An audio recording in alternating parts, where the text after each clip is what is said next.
Hello dear friends, Standard 8 subject English. In last video we learnt Unit 2 LMBB Learn More, Be Brighter, Activity 1 to 4. Today we are going to learn Activity 5 to 7. Activity 5. Study the example and answer the following questions. Example: Ruchir weighs 40 kilograms and Rohit weighs 35 kilograms. આપણે અગાઉ ડિગ્રીનો જે use કર્યો હતો શીખ્યા હતા એ ડિગ્રીને use કરી અને આપણે અત્યારે પ્રશ્નોના જવાબ આપવાના છે. અમુક બ્લેન્ક્સ આપેલી છે, જોઈએ. રુચિરનું વજન 40 કિલોગ્રામ અને રોહિતનું 35 કિલોગ્રામ છે. તો લાઇટર ધેન એટલે હલકું અને હેવિયર ધેન એટલે વધારે. તો કોનું વધારે છે? રુચિરનું. તો Ruchir is heavier than Rohit, અને બીજી રીતે લખવું હોય તો Rohit is lighter than Ruchir. તો રોહિત અને રુચિરની કમ્પેરિઝન કરેલી છે, કમ્પેરેટિવ ડિગ્રી છે. Mister Patel is 67 years old and Mr. Pandya is 70 years old. Blank છે, blank is older than blank. આમાં તમે જોઈ શકો છો કોની ઉંમર વધારે છે? તો મિસ્ટર પંડ્યા.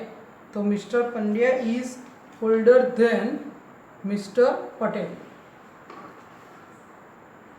બીજી રીતે લખીએ તો mister Patel is younger than mister Pandya.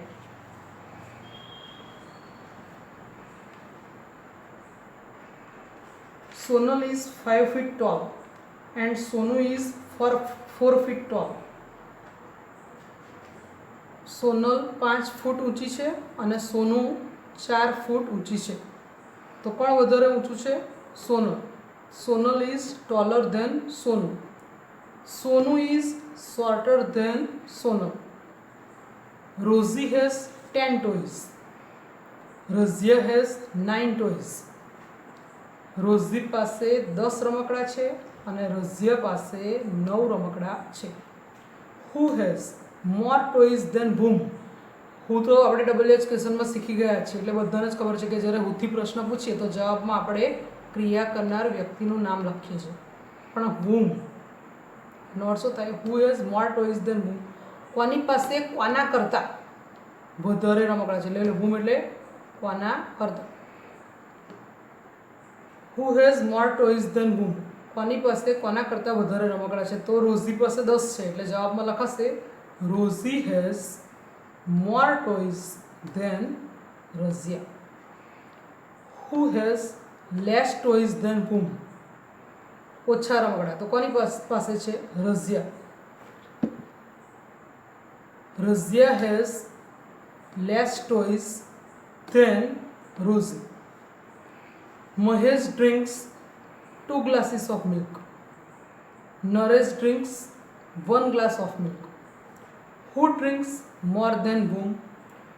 Mahesh જે છે એ 2 ગ્લાસ દૂધ પીવે છે અને નરેશ જે છે એ 1 ગ્લાસ દૂધ પીવે છે. તો કોણ વધારે પીવે છે? મોર એટલે વધારે. તો કોણ પીવે છે? તો Mahesh.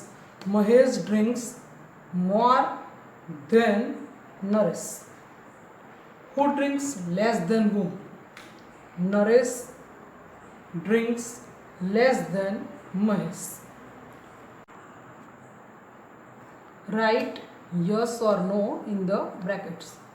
A state is bigger than a district. રાજ્ય જિલ્લા કરતાં મોટું હોય છે, બરાબર છે, એટલે યસ આવશે. A country is smaller than a state. Country એટલે દેશ. દેશ રાજ્ય કરતાં નાનો હોય છે, ખોટું આવશે એટલે નો. A town is larger than a district. Town એટલે નગર. લાર્જર ધેન મોટું હોય છે, કોના કરતાં? જિલ્લા કરતાં. જિલ્લા કરતાં નગર મોટું ના હોય, જિલ્લો મોટો હોય, એટલે કેવો આવશે? નો. A village is the smallest of all. બધામાં ગામડું સૌથી નાનું છે, તો બરાબર છે, એટલે યસ આવશે. A city is as big as a village. શહેર ગામડા જેટલું જ મોટું છે, as big as positive degree છે કે શહેર ગામડા જેટલું જ મોટું છે. તો શહેર ને ગામડું સરખું થોડું હોય, શહેર મોટું હોય, ગામડું કેવું હોય, નાનું હોય, એટલે કેવું આવશે જવાબમાં? નો. Fill in the blanks using words from the brackets. Elephant, hippo, rat, rabbit, horse, deer. A blank is smaller than a rabbit. Rat આવશે અહીંયા, rat. A rat is smaller than a rabbit. A blank is smaller than a horse but bigger than a rabbit. Deer. A deer is smaller than a horse but bigger than a rabbit. The blank is the biggest animal of all. આ બધામાં સૌથી મોટું elephant. An elephant અથવા the elephant is the biggest animal of all. A hippo and an elephant are heavier than a horse. Horse કરતા વજનમાં hippo અને elephant વધારે હોય એટલે heavier than comparative ડિગ્રીનો યુઝ કરેલો છે. A blank and an blank are heavier than a horse. ઉપરની જ ફરી લખેલી છે ખાલી જગ્યા. The ખાલી જગ્યા is the smallest of these animals. બધામાં સૌથી નાનું પ્રાણી કયું છે? તો rat.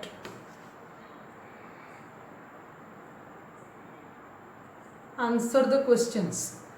Write one word. Answer using words from the brackets. Plane, bus, bullock cart, bicycle, bullet train. A bus is faster than bicycle. A bus is faster than bicycle. એટલે bicycle કરતા બસ વધારે ઝડપથી દોડે છે. A train is longer than a bus. Train જે છે એ બસ કરતા લાંબી હોય છે. A bullock cart is slower than bicycle. bicycle કરતા બળદગાડું ધીમું હોય છે. Which is the fastest among all these? આ બધામાં among એટલે આ બધાની વચ્ચે, આ બધામાં સૌથી ઝડપી કયું છે? Plane. Activity 6. Complete the comparisons given below. Choose the words from the list given below. આપણે ગુજરાતી ભાષામાં ઘણીવાર શિયાળ જેવું લુચ્ચું, સસલા જેવું ભોળું, બાજ જેવી નજર વગેરે તુલનાત્મક વાક્યોનો પ્રયોગ કરીએ છીએ. કોઈપણ વસ્તુ, પ્રાણી કે પક્ષીના ગુણ કે વિશેષ સ્વભાવ અથવા લક્ષણને ધ્યાનમાં રાખીને આવી તુલના કરવામાં આવે છે. તો એવા વાક્યો આપણે અંગ્રેજીમાં જોઈએ તો એઝ બ્રેવ એઝ. નીચે વર્ડ્સ તમને આપેલા છે.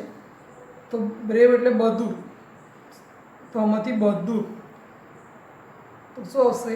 લાયન. કે એ જંગલનો રાજા છે, બહાદુર હોય એટલે as brave as a lion. As faithful એટલે વફાદાર. કોના જેવું વફાદાર? આપણે બોલીએ છીએ ગુજરાતી ભાષામાં કે કૂતરા જેવું વફાદાર. વફાદાર પ્રાણી કૂતરાને ગણવામાં આવે છે. તો as faithful as a dog. As useful as a કાવ. ઉપયોગી, કાવ જેવું ઉપયોગી એટલે ગાય જેવું ઉપયોગી.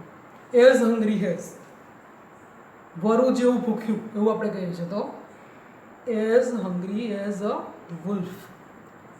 As blind as a bat. as blind as a bat. As busy as a bee. As friendly as a puppy. As ugly as a toad. Complete the following blanks with the help of clues given in the brackets.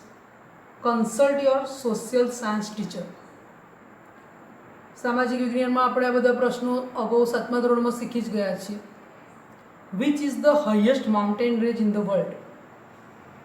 Which is the highest mountain range in the world? The Himalaya. The Himalaya is the highest mountain range in the world. Which is the highest peak in the world? Peak એટલે શિખર, સૌથી ઊંચું શિખર કયું છે? તો Mount Everest. અહીંયા MT લખ્યું છે પણ આપણે વાંચીએ તો માઉન્ટ એવરેસ્ટ વંચાય. Which is the hottest region in the world? સૌથી ગરમ પ્રદેશ કયો છે? તો સહારાનું રણ, the Sahara desert. Which is the longest river in the world? દુનિયાની સૌથી લાંબી નદી કયું છે? Nile, the Nile. Which is the largest ocean in the world? Ocean એટલે મહાસાગર થાય, અને સૌથી વિશાળ મહાસાગર કયો? તો the Pacific. Activity 7, study the graph and સે whether the following sentences are true or false. આપેલા ગ્રાફનો અભ્યાસ કરો અને વાક્યો ખરા છે કે ખોટા તે નક્કી કરો. આ ગ્રાફમાં આપણે બે શબ્દ ખાસ યાદ રાખવાના છે, પોલ્યુશન અને પોપ્યુલેશન. એ બેમાં બહુ ભૂલ થતી હોય છે. પોલ્યુશન એટલે થાય પ્રદૂષણ, અને પોપ્યુલેશન એટલે વસ્તી. આ ભૂરા કલરનું જે છે એ વસ્તી બતાવે છે, અને આ રેડ જે છે રેડ કલર છે એ પ્રદૂષણ બતાવે છે. Kolkata is the most polluted city in the world. તમે ગ્રાફમાં જોશો તો કોલકાતા એ સૌથી પ્રદૂષિત શહેર નથી, તો એ વાક્ય કેવું આવશે? ખોટું, ફોલ્સ છે. Tokyo and New York are more polluted but lesser populated cities.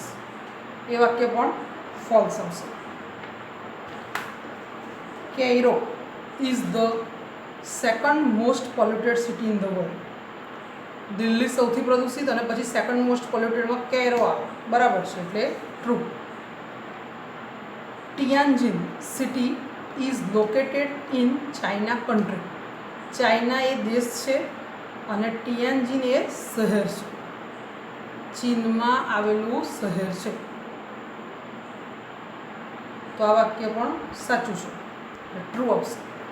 London is more polluted than Tokyo. London is more polluted than Tokyo. એ વાક્ય ફોલ્સ છે. Delhi is the most polluted city in the world. દુનિયાનું સૌથી પ્રદૂષિત શહેર દિલ્હી છે, બરાબર છે, true. Mexico city has less pollution but has more population. એ પણ બરાબર છે, true. Cairo is more polluted than Kolkata but less polluted than Delhi. એ પણ બરાબર છે, ટ્રુ.